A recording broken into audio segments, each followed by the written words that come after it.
Татковци бараат правда и рамноправност во старателство над своите деца по разводот, зошто во 80% случаи мајката ги добива сите родителски права. Татковците лесно избегнуваат плаќање алиментација, додека во Европа за тоа следува и казна затвор.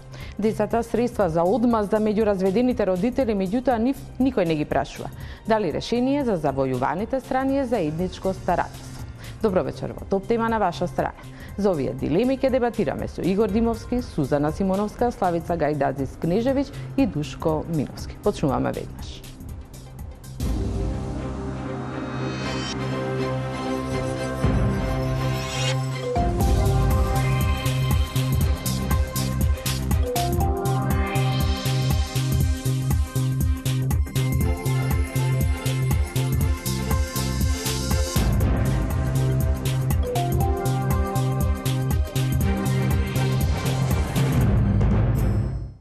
Во Топ тема на ваша страна вечерва го отвораме прашањето дали е можно заедничко старателство на децата по разводот. Спогоден развод во Македонија е реткост. Најчесто децата и се доверуваат на мајката, а татковците кои се чувствуваат дискриминирани бараат законот да се измени. Дали тоа е решение и зошто никој не ги сослушува децата? За овие дилеми вечерва дебатирам со моите гости Игор Димовски, представник на групата граѓани од иницијативата за воведување заедничко родителство по развод, Сузана Симоновска, професор на Институтот за родови студии на Филозофскиот факултет, Славица Гајдадзис-Кнежевиќ, психијатар, и Душко Миновски, државен секретар во Министерството за советник во Министерството за труд и социјална политика. Добро вечер на сите. Но пред да почнеме, како вовед да го видиме истражувањето на Тамара Грчаровска за два случаи во кои се обесправени во едниот таткото, а во другиот мајката. Да ги погледнеме случаите.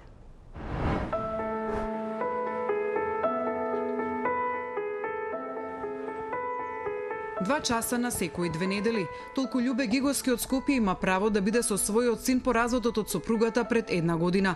Бракот не им функционирал, имало кавги неразбирање, но Љубе не очекувал дека откако ќе побара развод од сопругата дека речиси ќе го загуби својот син.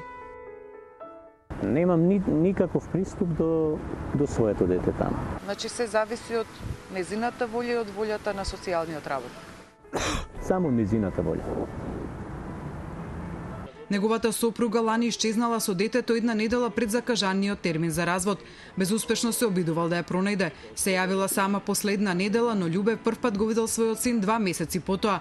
Бил пријавен од сопругата и за семено населство што не добило правна разврска, оти како што вели тој, било лажно со цел да му го земе детето и да го казни за разводот. Судот во меѓувреме на предлог на социјалниот работник пресудил Љубе може да го гледа синот 4 часа месечно под надзор. 3 пати барав за да се смени одлуката и не ја сменува одлуката, немало основ. Друго... Кој е нивното објаснување дека нема основ? Па немало основ, така било во сите случаеви. Оти не е старател на детето, тој не сме да се јави во градинката на синот да праша како е, оти тоа може да биде пријавено за вознемирување. Минатата година детето имало хируршка интервенција, но тој не бил информиран за тоа. Љубе нема право да биде со детето на некој празник, а нема право ниту на роденденот на својот син да му се јави или да му однесе подарок. Освен него, забрана за контакт со детето има и целото негово семејство.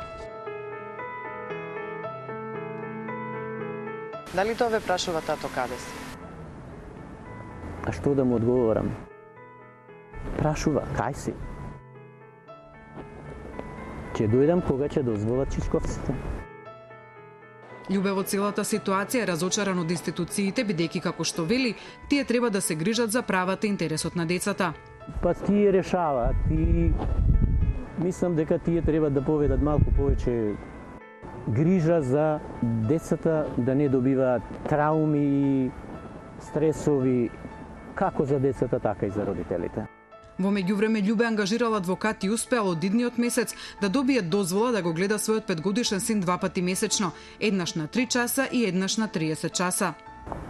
Па, јас сум 55 годишен човек, синот го добием на 50 и ако немам наследство, како да продолжам? Значи, Значи, со одземање на детето ми ја одзеле и десната рака.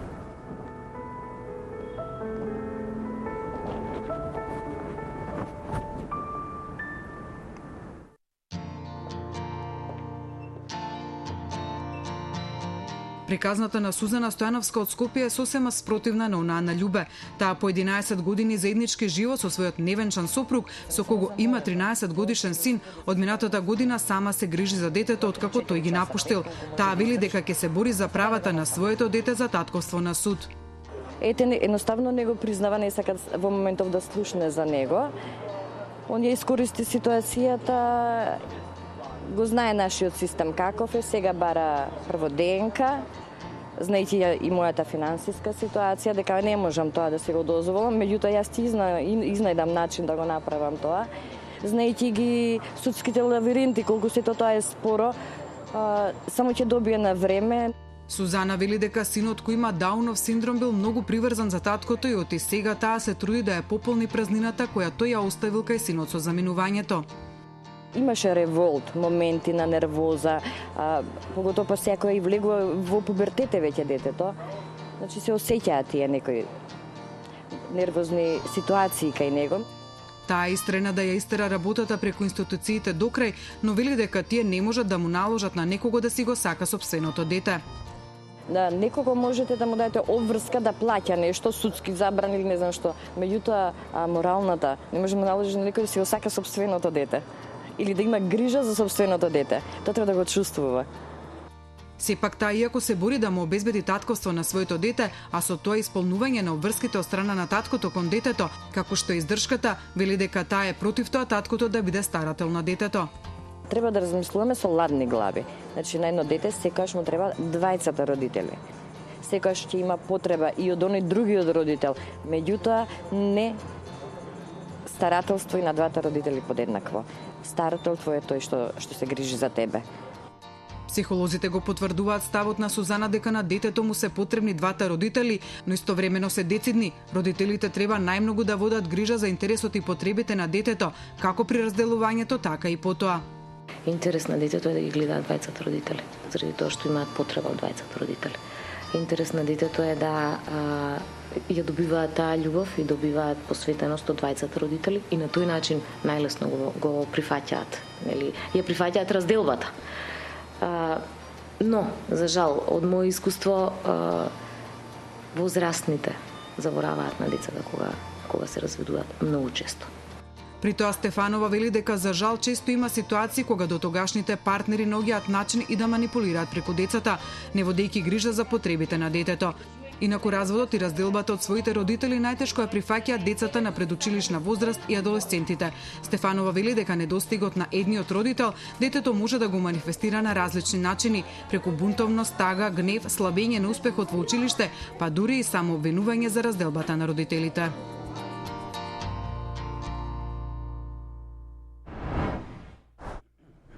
Ова се само дел од стотиците травматични искуства и на родителите, но и на децата. Господине Димовски, вие ја покренавте со уште неколку татковци иницијативата за воведување на заедничко старателство. Зошто тоа би било решение на овие навистина тешки проблеми?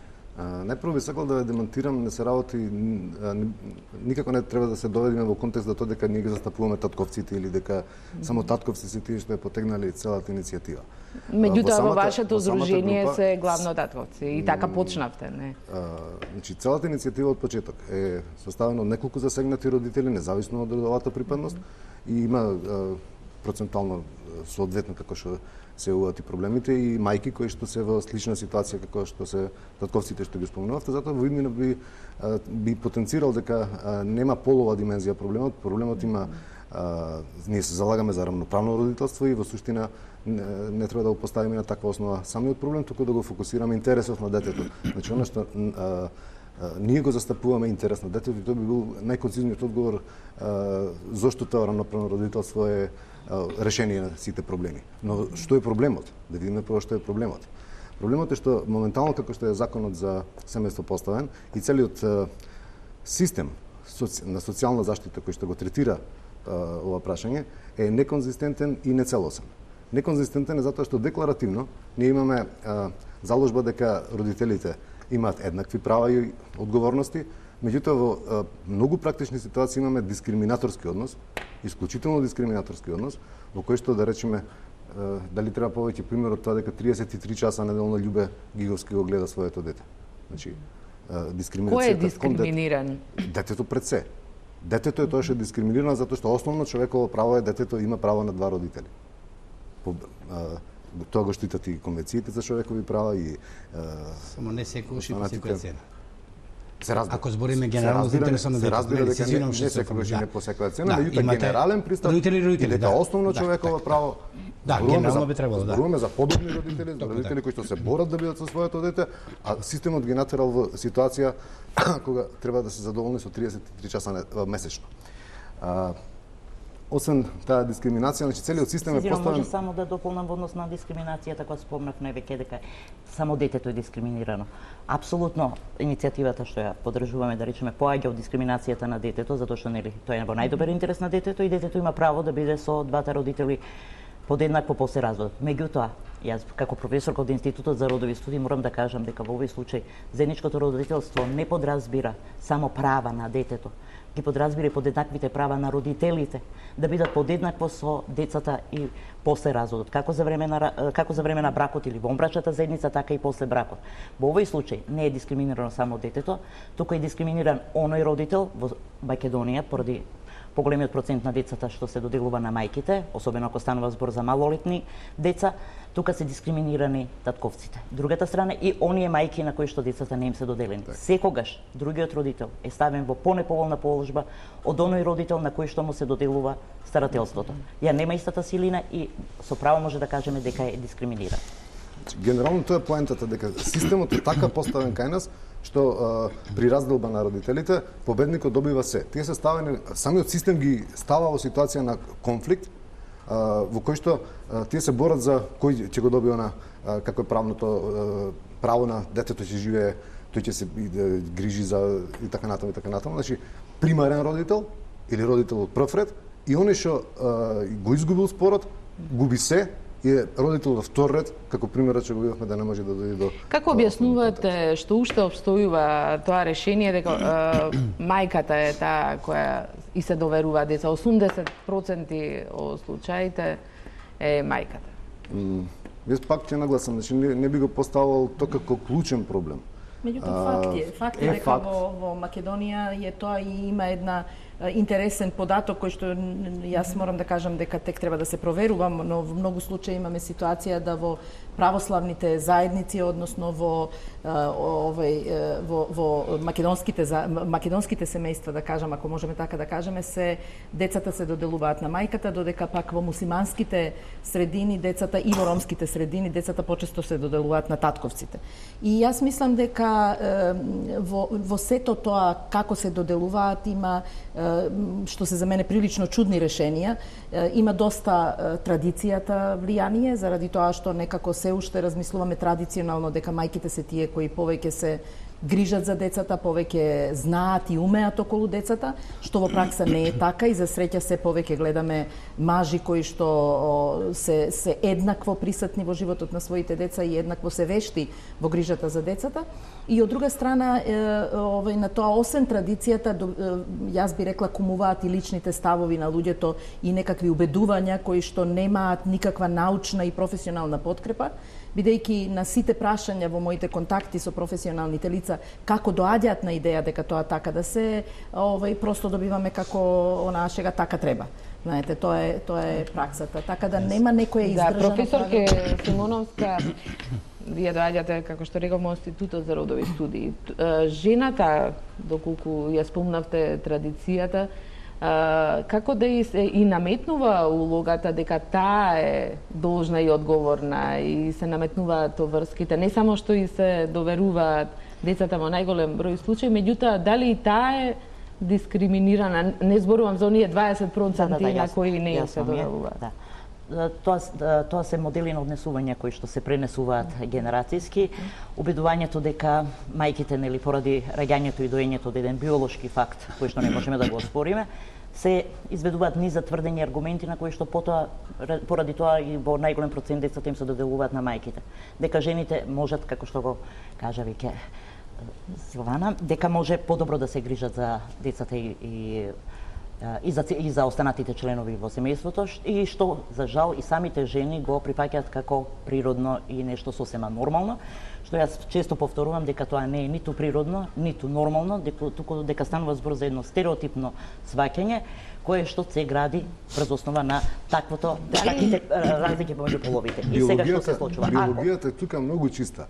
46 хромозоми носи детето, 23 од мајката, 23 од таткото. Ако одиме ние, тоа ќе го прифатиме како еден биолошки факт. Меѓутоа тука не зборуваме само за биолошки родители. Родител не е само тој што е биолошки родител и родители што посвојуваат деца. Сега го имате сурогат мајчинството што ви е законски обезбедено.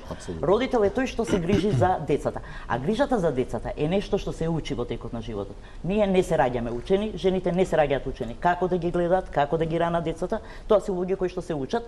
И, како што кажа Силвана, и денешните убаво помлади семејства, да речеме, кај поголем број семејства, можеме да видиме надминување на таа строга поделба на родови улоги. Мајката ќе се грижи околу децата, ќе ги бања, ќе ги храни така натаму, и потоа, едноставно кажано, како самите жени што велат, ги обслужува мажот и децата, и потоа на тој аргумент се вадат по разводот и ги добиваат сите права. Кој е виновен? За мене, во овој случај, највиновни се жените кои што го прифаќаат таквиот модел, кои што самите не може да ги надминат тие стереотипни сваќања дека они ние како што се грижиме за децата не може никој подобро. Ние кога го ставиме детето на мажот, па тој нема да го рани кога треба, па тој нема да може да му пружи негата, и потоа ги имате оние серии аргументи на кои што се повикуваат. Жената е, мајката е жртва за детето, мајката се прави, таткото нигде го немало во текот на бракот или брачната или вонбрачната заедница, ништо не правил за децата, а сега бара наеднаш да биде старател на детето. Без разлика за мене, и нека не се покажале како родители во текот на брачната заедница или вонбрачната заедница додека биле заедно. Тоа не го порекнува фактот дека на детето му требаат двајца родители.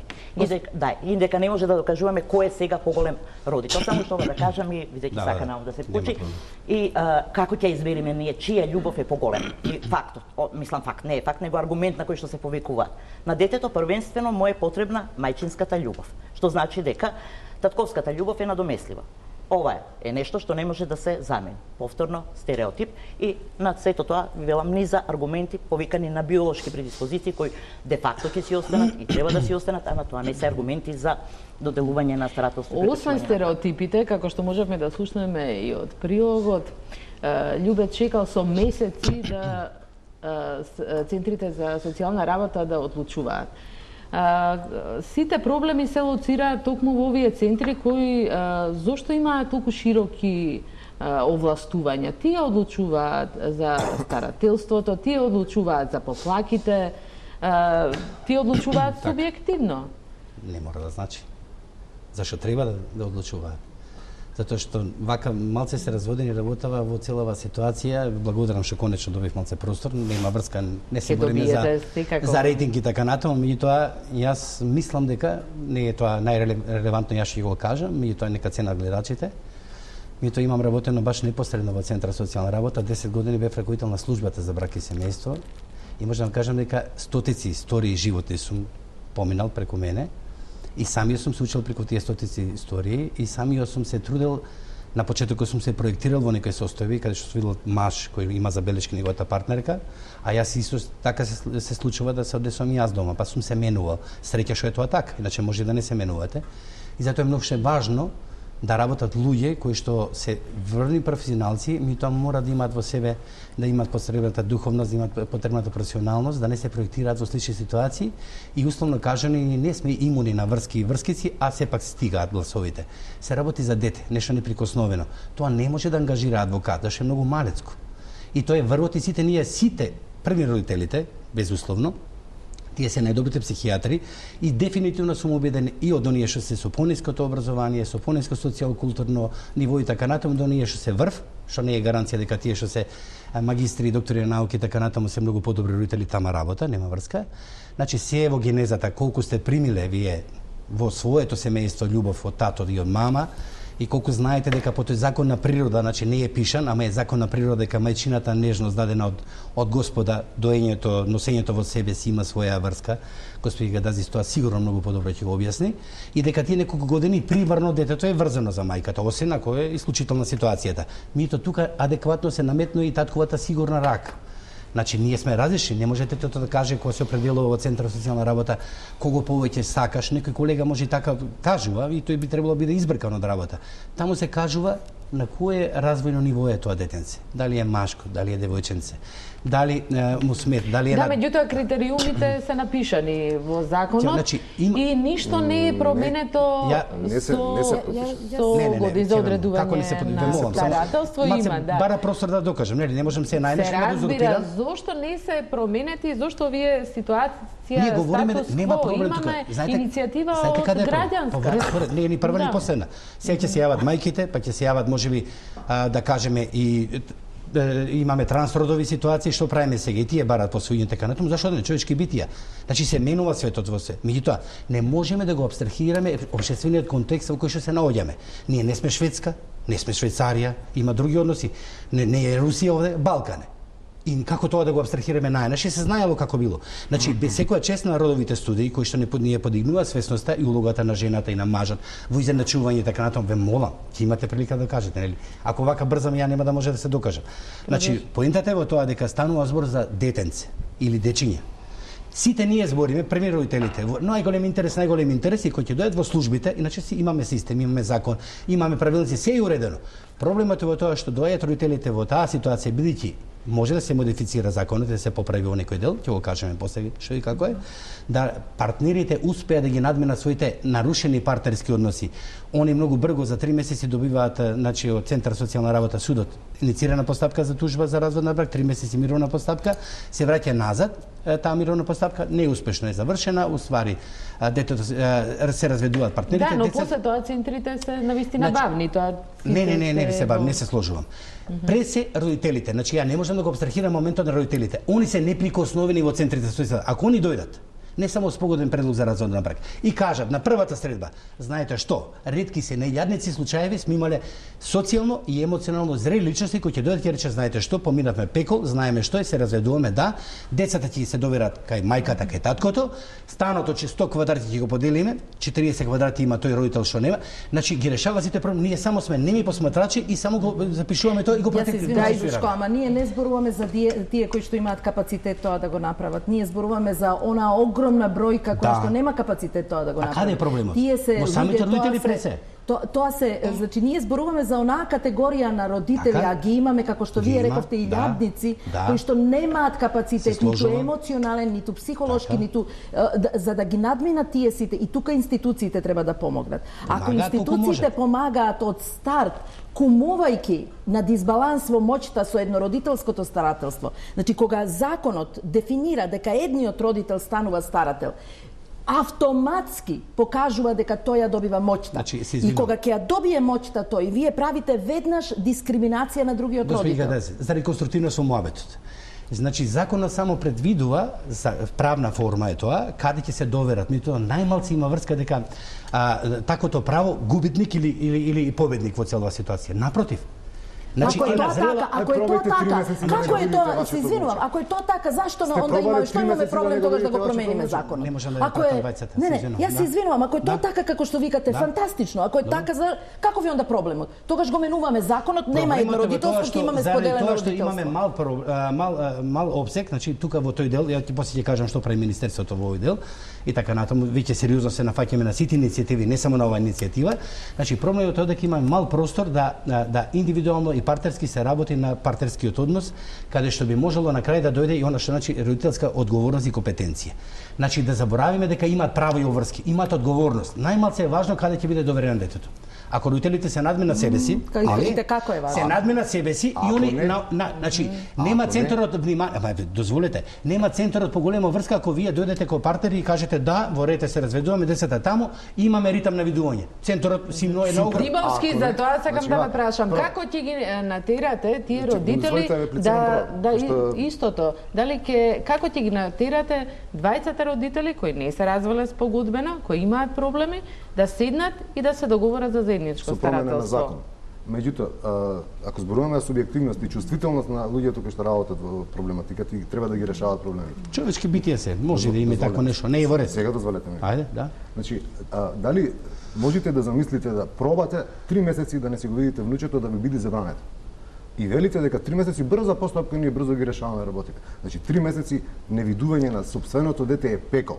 А што мислите, може ли да има субјективна причина од страна на едниот од родителите и семејството? Јас само коментирам дека за вас дали знаете брза постапка од 3 месеци. Јас се извинувам, во праксата и ја не се случаеви. Во кој што центрите ве молам. Дали знаете дека председател на апелационен суд, апелационен суд, што судил јадници и не се сомнева во неговата професионалност, доведоа до нивото да во школски двор го тегнат, значи не таткото и мајката на децата, дедовците и бабите, во сред школски двор пред 400 деца да го тегнат своето внуче кој да го земе и така натаму. Сега зборуваме за концепт, зборуваме генерално, не зборуваме за конкретно. Имаме закон, има се е регулирано. Само што битката трае, кој е победник? Вие преска рековте победник и губитник. Нема победник и губитник. Детето не може да го преполовиме. Дефинитивно. Значи системот е во научните истражувања формулиран од типот победникот добива се. И тоа е клучниот извор. Како победник може да има? Ма како победник? Ама дозволете се да. Ама не може да дозволам за ваква работа која кажувате? Едвард Крук, канадски истражувач, има студија која што е објавена во списание со Impact Factor. Прочитајте. Значи, зборува за фраза која што е научно издржана. Во наводници, ја цитирам како во наводници, меѓутоа сликува ситуација која што не е само кај нас. Што кажува? Дека победникот добива се. А може да ви кажам ја знаете сигурно изреката на Соломон. Не, дали знаете изреката на цар Соломон? Кога двете мајки кажуваат моје детето вика нема што да правам, ќе го преполувам. И правата мајка вика знаете колку колосална порака е тоа, дали ме цитирам вас. Јас мислам сепак ова Димовски да не се претвори во диалог, а сепак дебата да им да кажам од она што го слушнав малку, јас се извинувам од Душко. Знаете, интересно е ова што го кажувате. Прво, центрите за социјална работа, јас не сум таква ќе кажам како треба да работат, меѓутоа од момент кога се разведува бракот, нема што да се работи на партнерските односи. Треба да се работи на родителствувањето. Значи тоа се луѓе кои што токму заради незавршените партнерски односи. Така се работи, кој вика дека не се работи. Господине Миновски, дозволете другите. Ама мора да кажам. Значи некој ќе добие погрешен впечаток. Значи се работи на партнерските и на родителските односи. Тоа некаде не е успешно. Да, ја се слушаме. Ама ја не можам да седам да вегетирам овдека да не кажам нешто што ми не зборувате цело. Јас сакам да кажам овака дека ова што го кажува господин Миновски според словото на законот веројатно е така. Меѓутоа праксата го кажува сосема спротивното. Оти не само 10 години, 40 мои години јас работам воглавном меѓу другото и со луѓе кои што имаат брачни проблеми, брачни кризи, разводи. И она што го во секојдневието слушаме е дека тоа е далеку од ова што вие го велите. Јас многу би сакала да е така, ама не е така. Не е така заради тоа што кога оние кои што донесуваат одлука и кои што ја креираат судбината и на децата и на родителите, одлучуваат да за 6 месеци одлучат, за 3 месеци што вели господин, тогаш тоа е огромно време и за едните и за другите. И кога вие зборувате дека нема врска ако вие доделите старателство на едниот родител визави другиот родител, и тоа не е точно. Затоа што тој родител кој што е старател добива моćна позиција да одлучува како ќе го дава детето на гледање на оној другиот родител. Не. Добра, Душко, јас многу би сакала да не е така. Професорке Симоновска, ќе добиете. Јадници случаеви има. Тоа се ретки случаеви каде што првично допринесуваат самите родители кои што се спремни на такви сценарија. Ние у денешно време имаме помодарство, вешти адвокати, ако некој сака да елиминира како родител, некоја мајка го добила старателство, сака да го елиминира таткото, значи имаме импутација, мада не дај Боже имаме Миновски за тоа имаме и посебен прилог така да дозволиме професорката да докажам само импутација на пример на инцест. А ние не спремни немаме институција што е како е, па да видите тогаш, значи на што се спремни родителите во име на децата, пример родителите. Не може да ги ослободиме од таа врска. Ако дојдат двајцата и кажат ова за нашите деца е најдобро, ние мораме нема да го послушаме да ја препратиме до судот да се разреши работата. Меѓутоа нивните неразрешени партнерски односи прават, индуцираат серија на проблеми. Моите Спилберг не може да ги реши, верувајте ми. Кога доаѓаат странки во Центарот за социјална работа и бараат да на терен се излезе за да се види фактичката состојба, добиваат одговор од вашите служби дека немаат капацитет за тоа, дека не. Ве молам, Гедас, ве молам. Знаете ли колку разводи имаме ние во текот на годината? Вие имате можеби сознание и работите само во еден сегмент каде што е исклучително проблематично и ви ги препраќаат и моите колеги. Стотици странки поминува задоволни. Затоа што не знаеле како да се однесуваат кон децата, како да им објаснат на децата дека со тато и мама сега нема да бидат заедно, дека ги сакаат и понатаму и така натаму, се што може. Мито вие не може да препишете лек, овдека напите се од ова апче и решите ги сите проблеми. Се зависи од она што го носите во себе. Во себе, својот животен скрипт. Дали имате генеза на проблеми во семејството, дали тато и мама вашите се разведувале, па не се успеале во животот, и уште подобро го разберете тоа од мене, да ги надминат постоечките проблеми или ќе индуцираат исто таква ситуација каде што жената се негира или обратно, мажот се негира како родител и така натаму. Значи, нема теорија дека центрите социјална. Друга работа е дали треба да се доекипираат уште повише со стручни работи. Друга работа е дали треба советувалише посебно ќе збориме да се зголеми тоа. Па не е тоа друга работа, тоа се колегите максимално работа. Да, професорката. Ајде, професорке, се извинам, малце теорија, да. Ова беше пракса, па да. Далеко од теорија. Па теорија, вие сте нели професор, да? Да, сум професор, ама теорија без пракса не е ништо и а работите ли на факултети со странки? Не работам со странки, меѓутоа вака јас слушам и она што вие го кажувате од вашата пракса и затоа ме интересира.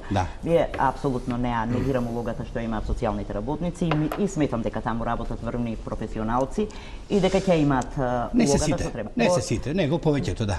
Да ги прифатиме априори да ги прифатиме дека треба да работат професионалци. Ако не се сите, вината е повторно во тие што ги наименува социјалните работници, што значи тоа е нешто што може да се искорени кога станува збор за професионализмот. Меѓутоа, дали тие врвни професионалци не се ослободени од своите стереотипи и предрасуди кога треба да доделат дете на еден родител? Па поминале 100 едукации, вајда би требало, зависи од личните квалитети и друга работа, што значи дека тоа не ни гарантира дека социјални работници или судови и така натаму кои ќе доделуваат нема да тргнат истото до она што вие го напоменавте, врската што ја создава мајката преку доењето. Повторно се враќаме на биолошкото. Тоа значи дека многу важно. За мене. А зашто тогаш дозволувате посвојувања? Зашто имаме родители кои што воопшто не се биолошки родители, им го даваме правото да посвојат децата и да посвојат дете и да бидат родители? Зашто не може зашто да не посвојат? И таа мајка што не може да воспостави врска со детето преку доење, не е иста мајка. Не, тама работа. Може уште подобро да биде. Што значи биолошкиот факт на доењето и на врската на мајката со доењето паѓа во вода? Не, тоа е ваше, не се сложува. Не е пресудно, тоа не може да биде пресудно, значење не е пресудно. Особено ако ги поддржуваат, зашто тогаш имаме закон за сурогатство? Тогаш не треба да го поддржуваме ниту посвојувањето, ниту сурогатството, ако единствена врска на мајката со детето е биолошката и доењето. Во други води, ова не е тема и не е мајка кои не измени за заедничко старателство би биле доволни. Ама кусо, да. Значи први не прашање дали ќе има измени во делот на заедничко старателство. Само може ли уште нешто да кажам? Да. Само уште нешто да кажам, во она што рековте. Затоа сме тука вечер. Ако говорите, ама тоа не се ќе се прифати, може делот се прифати. Јас баш би сакала да знам што е спорно во таа иницијатива, што е за вас спорно? Ќе збориме да докаже професорката, нели? Да, се извинувам, така? Точно, ја професорски морам да ве сослушам сите, да не ви упаѓам во збор. Втората работа, што ја кажавме, треба да ги заборавиме правата. Рековте, родителите имаат само должности. Должностите без регулирање, без права. Како ќе ги регулирате должностите на родителите? Има регулирани се и правата. Правото подразбира должност. Правото на заедничко родителство подразбира заедничка обврска и должност на родителите подеднакво да се грижат и да учествуваат. Како ви мислите тоа заедничко родителство? Како го планирате?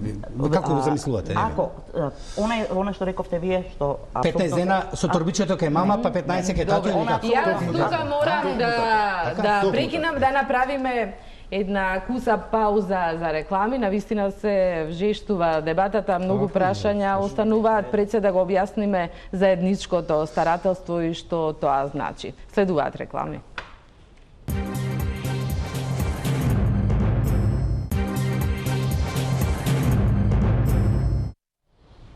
Се враќаме на дебатата за иницијативата за заедничко старателство. Пред да продолжиме, да го видиме прилогот на Сања Јовановиќ. Таа ни дава случаи со обесправени родители по развод и какво е учеството и искуството на адвокатите, но и странските искуства. Во текот на повеќе годишната пракса, адвокатот Бојан Ваневски видел се и сешто, но наемотивно ги доживеал постапките во кои родителите се борат за старателство врз своите деца. Во безпоштедните обиди да си наштитат еден на друг, поранешните сопружници децата ги сведуваат единствено на орудие. Многу често се случува. Дури се случувало да деца трчаат, лупаат, кршат, излагаат од коли, бегаат, снемува дете, па ги пријавуваат дека децата ги нема. Тоа е... Се поретки се случаите кога сопружниците по разводот успеваат меѓусебно да се договорат за начинот и времето на гледање на децата. Решението го носи Центарот за социјална работа врз основа на неколку критериуми: развојните потреби на детето, родителските способности и ресурсите на семејството и на социјалната средина. Праксата покажува дека во околу 80% од случаите децата се доверуваат на мајката.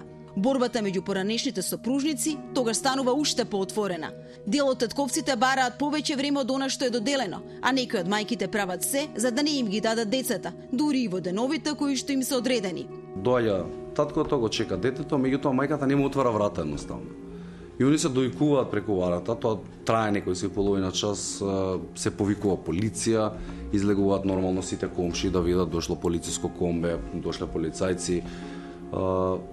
Таткото седеше целиот ден пред врата, мајката не отвори врата. Токму неможноста да се одржат лични односи и контакти на децата со родителот, најчесто таткото, е причина за најголем број од представките во делот на детските права кои што се поднесени до народниот правобранител. Се жалат на неадекватна примена на прописите и неефикасност на институциите, особено на центрите за социјална работа. Ги вклучуваме органите, јавните установи кои што вршат надзор над стручната работа на центрите за социјална работа, за да може да утврдат дали постапувањето на стручните тимови кои што одлучуваат во интерес на правото на детето да одржува постојани и непречени контакти со родителот се навистина квалитетно, ефикасно по испитување на сите можности донесени во интерес на детето или пак дека се тоа во интерес на родителите. За експертите од оваа област Наташа Неденова Левич и Јасмина Димитриева, една од причините за проблемите се законските прописи. Одлуката за контактите меѓу родителот и детето е дискреционо право на Центарот за социјална работа што во реалноста предизвикува често конфликтни состојби. За нив посебно проблематична во пракса и формулацијата во најдобар интерес на детето, која е содржана во секое решение донесено од Центарот за социјални работи. Посочуваат и бројни неправилности во работата на центрите за социјална работа. Бавно постапување со барањата за регулирање на видувањата, особено во првата фаза од разводот, одредување крајно рестриктивни термини за видување, непостоење на јасно дефинирани критериуми при нивно определување. Најголем проблем е спроведувањето на решенијата за видување, доколку другиот родител на кој што му е доверено детето не сака да го почитува решението донесено од страна на Центарот за социјална работа. Во моментов постои правна празнина, односно не е прецизно регулирано кој орган е надлежен да ги извршува решенијата за видувања. Како проблематичен се посочува и фактот дека Законот за семејство не предвидува обврска да се сослуша детето и да се земаат предвид неговите желби и ставови, што не е во согласност со Конвенцијата за правото на детето. Компаративната анализа покажува дека за разлика од Македонија, каде детето секогаш мора да се додели на чување само на еден од родителите, дури ако двата родители се согласни за заедничко родителство, во сите законски решенија на Балканот предвидено е заедничко вршење на родителското право како можност, ако родителите се договорат. Сепак во пракса многу ретки се разводите кои завршуваат со спогодба, па така органите и во овие земји вообичаено определуваат рестриктивни видувања за еден од родителите.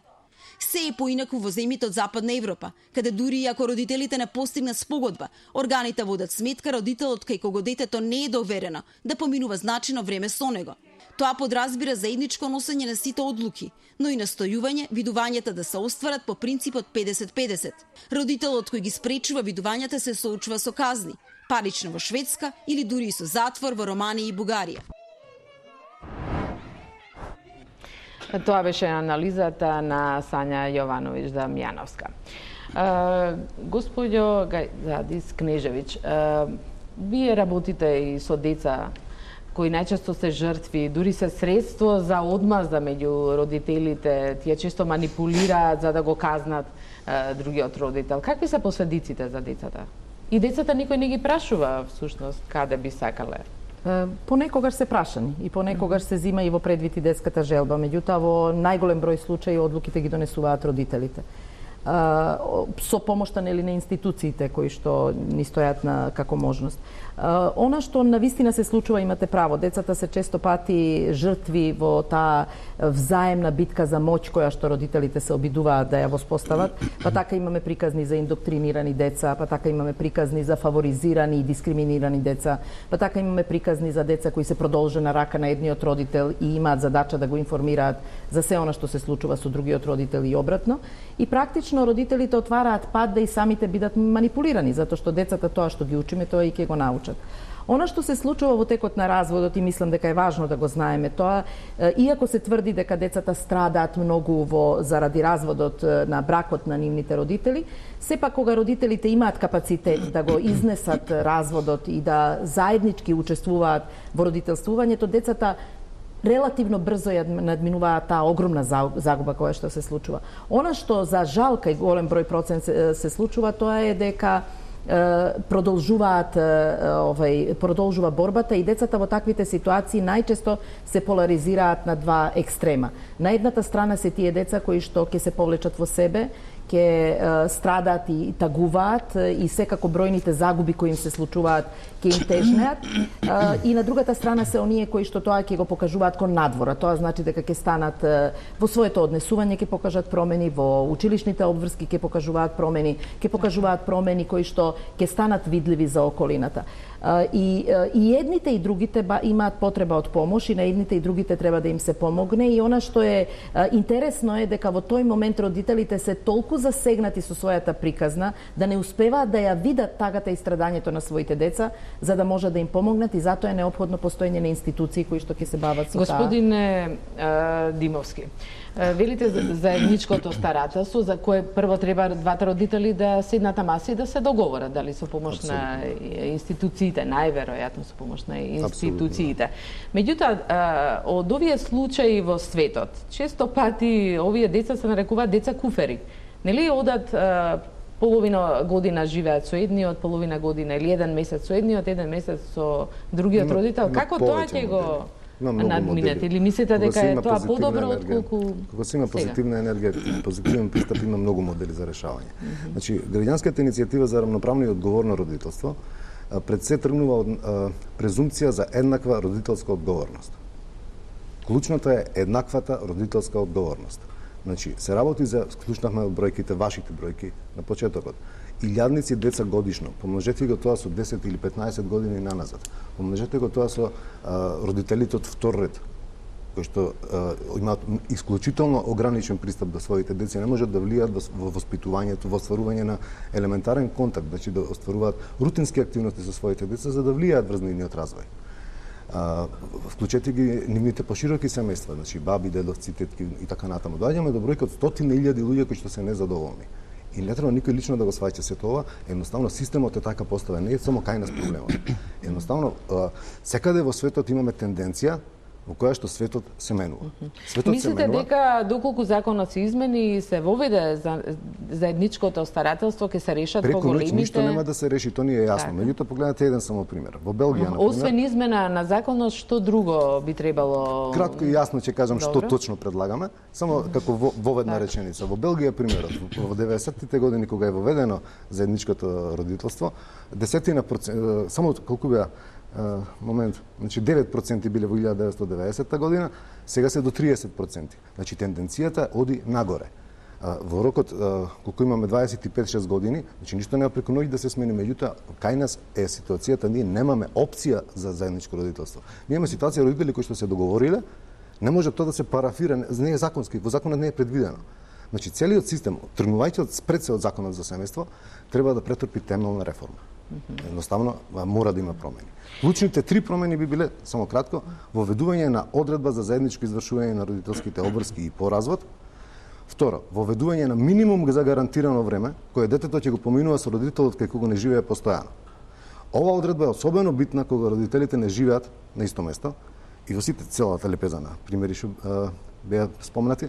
И постоечката пракса во државите каде што функционира заедничкото родителство по развод налага да минимум време кое детето мора да го поминува со родителот не смее да е испод 110 до 120 дена годишно, односно 30 до 35%. Зошто не предлагате измени во исплатувањето на алиментацијата и издршката, каде што мајката нема никакви механизми или може само да се пожали, да има адвокати, меѓутоа татковците го користат тоа право и не ја плаќаат издршката за децата, која е минимална исто во овие споредби кои ги споменувате со другите земји, каде што, например, дури 25%, 30%, 50% од платата на таткото треба да оди во алиментација. Кај нас, апсолутно зошто тука предлагате и тука измена? Зборуваме сега за основните три, двете ги спомнав, третото е во ова не е основна, основните, не? Значи, нашите основни три клучни измени кои што би го решиле клучниот проблем во однос на заедничкото родителство како феномен,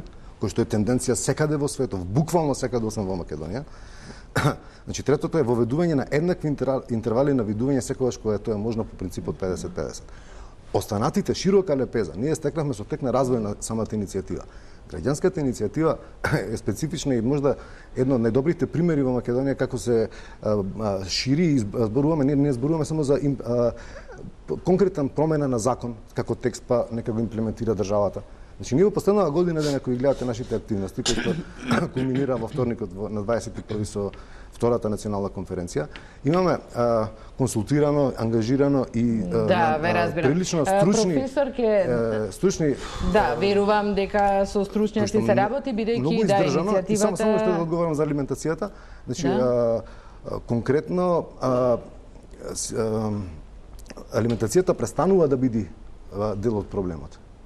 А за оние што не, со самото тоа што ќе дојдеме до заедничко и одговорно родителство. Одговорноста е таа која што, значи, таткото или родителот кој што не го добил родител вторет во моментов кога ќе учествува до 50%. Мислите дека тоа и автоматски ќе се реши и тој проблем доколку постои? Да, на некој начин да. Сметате дека се согласувате? Најголемиот проблем, да речеме, со сегашниот закон со доделување на старателство само на еден родител и најголемите поплаки што ги имаме, токму се во таа насока во однос на алиментацијата, затоа што вие со заедничкото родителство не обезбедувате само заеднички права, со заедничкото родителство да се мислам со доделување на детето на еден родител. Вие освен од финансиска одговорност во вид на алиментација го ослободувате од сите останати одговорности.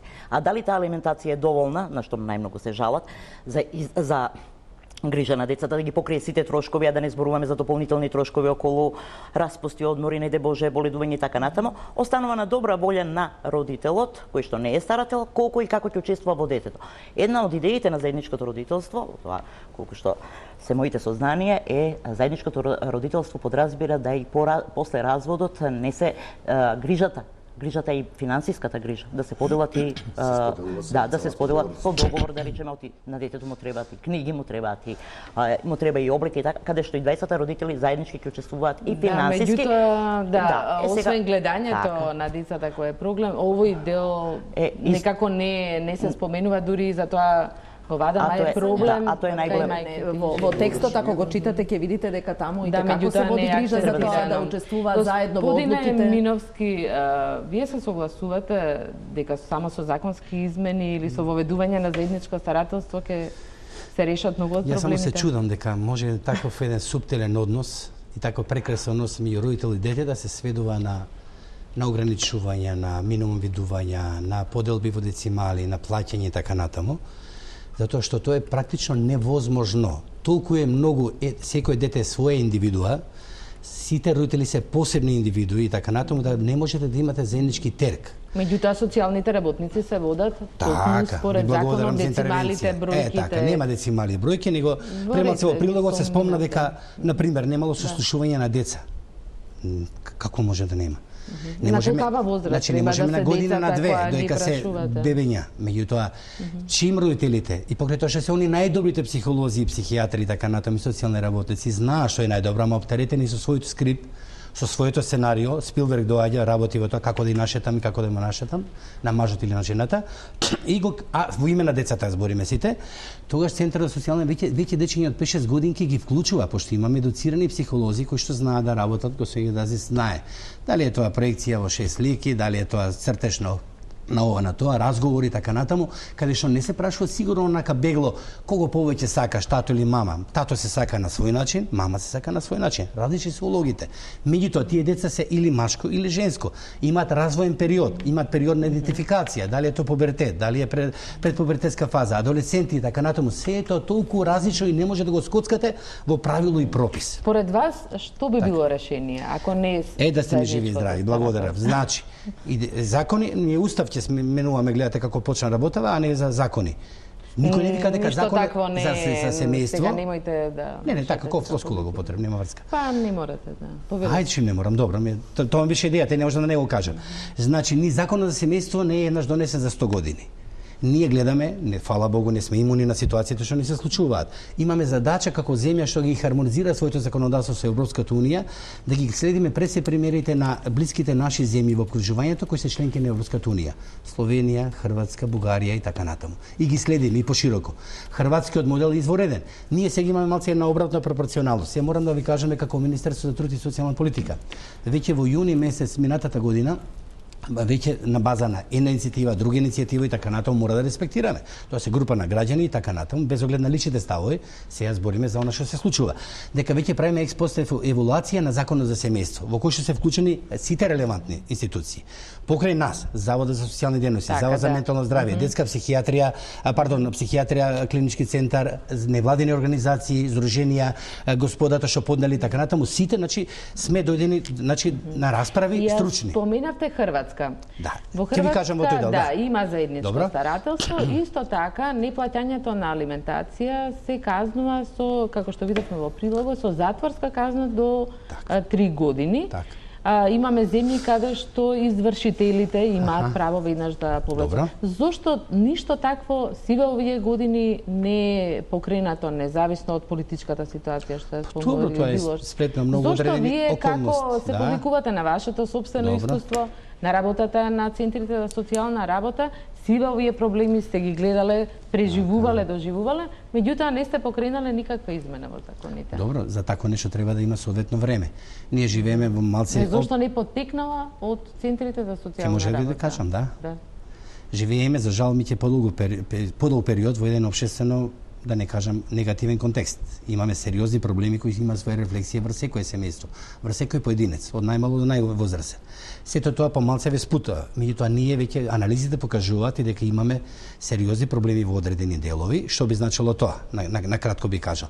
Значи во делот пред малце спомна господја Гедазис, кој максимално респектираме така натаму, дека децата се травматизирани од разводот, дефинитивно и тоа така држи, морам да го кажам. Меѓутоа не и секој дете. Некој дете едва чека да се спаси, да гледа како тато ја малтретира мама или обратно, мама го малтретира тато. Не мора физички, психолошки. Значи, едва чека да се спасат од таа травматична состојба и не имаат отпори. Имаме се, значи, многу различни се ситуациите и завршам со тоа. Законот се место ке нас по хрватскиот модел, дали ќе бидеме за паралелно старателство, како викаме и така натаму, е друга причина, ние ќе ги земеме во обзир сите, а ќе видиме што од тој дел од сите предложи ги нудат како организација, би прифатиле, али во широка расправа. Факултетот, институција, социјална политика, правниот факултет, родови, значи сите ќе бидат вклучени во тој контекст, значи веќе до март, април веќе ќе имаме нешто на повидок. Тоа али она што ке нас веќе не е препознаено како одлука, тоа е дека ние сега на тужба, на покрената тужба за развод на брак или спогодба, не е битно. За спогодба имаме од судот донесено 15 дена, исклучително малце, а за тужба, по однос на тужба, да спроведеме постапка за мирење и доверување на деца 3 месеци. Ние тоа колегите мои ќе го направат, ќе го пратат назад, меѓутоа до крај не се расчистени она што е најважниот момент во целава оваа ситуација и кој се рефлектира врз децата. Се уште тие бегло ќе поминеме по однос на она, да, во она иницијална ситуација набиени со негативна енергија, сакам да се разведам и крај, нема мировна постапка, дворед. Мировната постапка не подразбира само мирење на партнерите да се повторно да бидат заедно, туку да ги расчистат своите ситуации, да знаат дека не може да живеат еден врз друг и ама нели морам да кажам, дека не може да живеат еден врз друг и дека треба да го одвојат својот партнерски пореметен однос од она што значи одговорно родителство, дека за цел живот без оглед каде е детето или децата доверени, они имаат заедничка водачка улога во нивниот развој, раст и одговорност и така натаму. Мислам дека се во тој дел сега, ако го примениме тоа 3 месеци да го продолжиме на 6 на пример. И имаме додека не договорат, не видиме личен раст. Процесот за помирување. Да, дека не видиме личен раст кој ќе подразбира, да, се разведуваме на крај, мито каде децата, каква динамика на видување, самите родители, значи во тој дел може многу да се помогне. За алиментацијата има една исклучителна идеја која што не сме измислиле ние, меѓутоа може да формира државата и треба да го направи тој еден фонд, затоа што одреден родител не работи. Некој ескивира, бега од работа намерно, мито некој од родителите не работи, не може да плати. Мито затоа ќе има еден фонд како ќе ги наплаќа, ќе се полни, али родителот што е без работа, во социјална помош, со минимална плата, ќе може да ги располага тие средства, значи веќе се надзираат работи кои што ќе не доведат во ситуација да го современиме нашиот закон за семејство. Да, јас сакав само да кажам за да немаме погрешно, да не се разбираме погрешно. Оваа иницијатива не подразбира укинување на досегашните законски одредби, значи само проширување на постоечките закони, проширување. Што значи дека еднородителското старателство ќе остане во сите оние случаи каде што не се создадени услови да се направи споделено родителство, заедничко старателство, во насилство и сите други ситуации. Меѓутоа, од друга страна, она што вие велите, ние не сме, мораме индивидуално да гледаме кон семејствата и кон децата. И да се донесуваат одредби каква ќе биде динамиката, каде децата ќе живеат, тоа се све пакети кои што ќе идат паралелно со законот. И уште нешто, она што го спомнавте вие, ние немаме во моментот советувалишта во кои што родителите ќе можат да работат континуирано на своите родителски вештини. Немаме ситуации во кои што децата ќе можат да бидат вклучени за да поуспешно ги надминуваат. Значи тоа се све паралелни, се паралелни идеи кои што ќе идат, ќе го пратат овој закон. Меѓутоа, еве како психијатар, ве молам, одговорете ми како ќе ги, тоа што се обидувам да ве прашам, бидејќи самиот развод е војна меѓу мајката и таткото, нели во која децата во средина. За среќа не секогаш, да, имаме во голем процент. Разводи, зборуваме. Меѓутоа најголемиот дел се точно војна, манипулација, одмазди и така натаму. Како после се тоа, после манипулации кои ги видовме и во прилогот, тие родители ќе седнат и ќе се договорат за заедничкото старателство, ќе се договорат за алиментација, ќе се договорат за како ќе ги натерате да... Значи, видете, прво тоа е процес. Тоа не е еднократна средба. И кој тоа ќе го стори? Да, не е еднократна средба во која што тоа ќе се случи. Меѓутоа, самиот момент, пресекот, дека во еден даден момент тие се во иста позиција, не се во различна позиција, ќе направи сосема друг пристап во надминувањето на разликите како родители. Тоа е едно. И второ, јас мислам дека ова што вие го велите е нешто што кога ќе им се помогне на родители, а тоа праксата го кажува дека е возможно, кога ќе им се помогне да ја завршат својата партнерска војна и да се насочат кон своите родителски права и обврски и во грижата за децата, има огромен број на парови кои што успешно тоа го надминуваат и знаат да ги раздвојат тие своји две важни улоги во животот. Така да мислам дека токму споделеното старателство ќе даде добар стартна позиција за двата родитела да можат заеднички да учествуваат. Димовски и Паминовски, дали мислите дека треба да се зголемат казните? Спомнав каза затвор за неплаќање алиментација, дали извршители, дали заради негледање на детето никој не се казнува, практично нема казна за тоа. Како ќе го санкционирате родителот кој не дозволува? Ние би се залагале и во ситуации за родителско запуштање на децата, недоволна грижа, неостварување на одговорностите, што вклучува и на неплаќање алиментација, сите тие работи ригорозни казни. Но и обратно, за алиенацијата, отуѓувањето што го земаат, отуѓувањето на родителот исто се смета за злоупотреба на децата која што треба да биде казнета. Само во врска со како да се реши, како ќе ги натерате да се ако имаме законска измена во која што имате воведување на минимум за гарантирано време од 30 до 35%, тогаш значи самото тоа е решение на проблемот. Веќе немаме победникот добива се ситуација. Имаме ситуација во која што никој нема да изгуби. Значи никој нема да се чувствува отуѓен. Едноставно одлуката на судот, пример, би била наместо се доделува на едниот родител, па другиот да се бори за 2 сати или 5 сати, ние имаме одлука на судот дека морате да развиете родителски план. И стручњаците како колешката ќе ги овозможат низ медиација да дојдеме до квалитетни родителски плани, затоа што тој судска одлука мора да се почитува. И конечно ме изненадува како хрватскиот модел е спомнат како позитивен, особено затоа што во Хрватска решението е такво што целото тежиште се префрла од центрите за социјална работа кон судот. Буквално се случува сега во судот, така што не очекува делови, не целиот закон. Комплетно.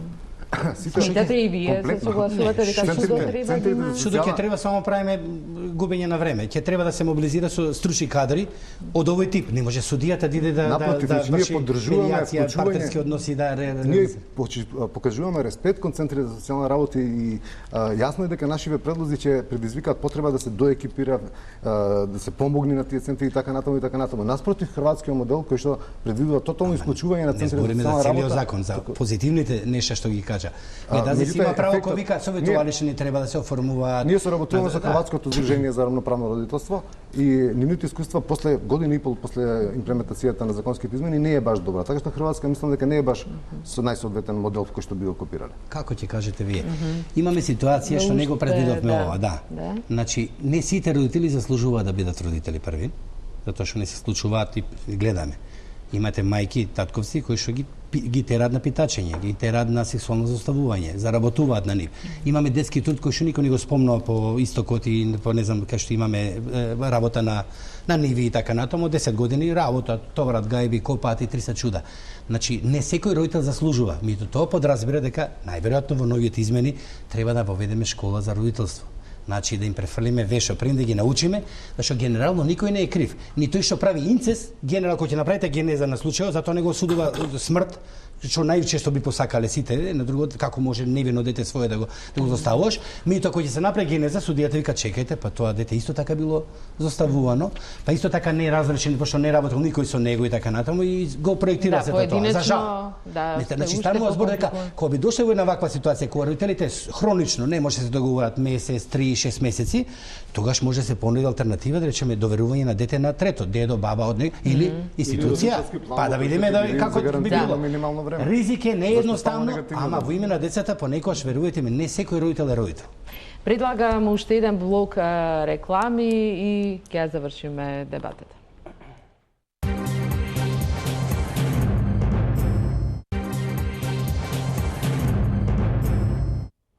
Гледате топ тема на ваша страна. Прашање до сите мои гости. Како очекувате да функционира заедничкото старателство? Димовски? Значи, преку квалитетен разговор и позитивен пристап постојат многу развиени модели како да се распределат одговорностите, како да се распредели и времето, како да се распределат финансиите, како да се распределат воопшто работите за да се стигне до вистински, суштински заеднички споделено родителство. Значи, промените се неминовни. Прашањето воопшто не е дали рамноправното родителство е во подем. Во целиот свет е во подем. Значи, таа тенденција е незапирлива и јасно е дека промени ќе има. Решението што го нудиме, значи законското решение е веќе поддржано од широк спектар и на стручни организации, од правната сфера, од очекувате по функционирање на парламентот да се најде брзо? Да, очекуваме да ова иницијатива заврши успешно со усвојување на законските измени и широка дебата со нормално измени на некои делови кои што може да не се добро предвидени или може да се предвидат уште подобро, но дефинитивно заедничкото старателство, заедничкото родителство и одговорно родителство ќе мора да биде вклучено во законот за семејство како неминовен процес, тоа ни обврска. Имаме обврска кон Страсбург, дали очекувате да функционира со оглед на тоа што го има во законите на целиот Балкан, освен во Македонија, меѓутоа во практика и не функционира многу. Да, тоа е покажано, да речеме, и во Хрватска се повикува на моделот, дека и од 10 до 15% каде што се доделува заедничко старателство и тој модел не функционира, токму ради она што го посочи. Да, Миновски. Да, Миновски заради растргнатоста на децата од еден дом до друг дом и така натаму. Заедничкото родителство не подразбира тоа и затоа тука социјалните работници многу често се повикуваат дека ако и има такво право, да речеме, дека тоа право не е за секого и дека треба добро да се одмери дали на некого ќе се додели. Јас и тука повторно ќе кажам дека не се согласувам, затоа што истражувањата покажуваат, барем каде што е применето заедничкото родителство, дека и во високи конфликтни ситуации на родители кои што се разведуваат со текот на времето, со посредство на медијација, затоа што ние не може да очекуваме дека го донесовме законот и се од утре фино, убаво ќе функционира. Нема да има никаков проблем. Со закон и свеста на луѓето не можеме да ја промениме. Стереотипите, предрасудите, конфликтите не можеме ние да им забраниме да се расправат. Затоа ќе се потребни и други механизми да се применуваат. Но повторно ќе кажам, ако бракот завршува со развод, родителството не завршува и да не доаѓаме во некоја противречна ситуација. Од една страна, постојано се повикуваме дека не заслужува секој да биде родител, од друга страна, она самите што го рековте, како ќе биде тоа поделено, а зарем сега кога детето се доделува само на еден родител, зарем ние не сме го поделиле времето, не сме доделиле право само на еден родител. Вие инсистирате од една страна на заеднички обврски. Ако инсистираме на заеднички обврски, тогаш мора од нешто да се почне. Законска измена, дополнување на закон со заедничко родителство е нешто од што ќе почнеме. А понатаму ќе се разработуваат. Господине Миновски, кои се вашите дилеми? Дека тоа ќе се враќам на суштината и на детето во права смисла на зборот. Тоа е во фокусот. Дали е тоа доверено кај мајката или кај таткото, најмалце е битно. Битно е дали одговорностите од они одговорни ќе се однесуваат. Ако немаме промена кај партнерите со завршување на партнерската нивна конфликтна ситуација со развод и така натаму и од презимање на одговорното родителство, не правиме ништо. За жал, понекогаш тука мора да ги заоштриме казните, веројатно. Не може некој да напушти работа, да не плати алиментација, не може некој да не дава дете по секоја цена, да измислува приказни дека е болно и неболно и така натаму, да не му го даде на другиот партнер, родител и така натаму. Значи ни следи сериозна работа во овој контекст. Меѓутоа, најважната работа тука Гедази сигурно ќе каже, ние се структурираме како луѓе карактер од 5-6 годинки и така натаму. После средишниот фактор, значи да се насочиме на детските градинки, предучилишните установите, каде што ќе научиме да бидеме подобри луѓе, да знаеме да се цениме меѓу себе и пред се за оние кои што сме најмаксимално одговорни. Не ми треба мене закон да ми каже дека јас сум одговорен по однос на моето дете. Тоа треба да го восприемам, да го знам. Господјо Гајдадзи, јас ќе кажам само ќе се надовржам на она што кажа Миновски, а тоа е ако не е битно на кого доделуваме дете, јас би рекла битно е да го доделиме на двајцата родители. И апсолутно сум убедена дека загубите кои што децата ги трпат со постразводно значително ќе се намалат ако им обезбедиме да они бидат во еднакво време и со едниот и со другиот родител, ако обезбедиме да и двата родитела одговорно и адекватно учествуваат во растот и развојот на своите деца, и тоа е едно од суштествените правила. А праксите ќе покажат, односно попатните сите развиени програми ќе покажат каков модел ќе користиме и колку модели ќе вклучиме во заедничкото старателство. Јас сум убедена дека ако функционираше постоечкиот закон, ако се беше добро, немаше да имаме ние вакви иницијативи. Иницијативите се производ, тие зборуваат дека нешто во пракса, што е и нормално. Со тек на време ние ќе видиме дека ќе треба да се менуваат одредени работи. Така да, јас, ако зборуваме за доброто на децата, јас сум убедена дека заедничкото старателство е една од формите, покрај досегашните, една од формите на добрите пракси. Да, остануваат уште многу дилеми и многу дебата за измени на овој закон. Ви благодарам на сите за учеството и тука е крајот на вечерашната топ тема на ваша страна. Останете со тема.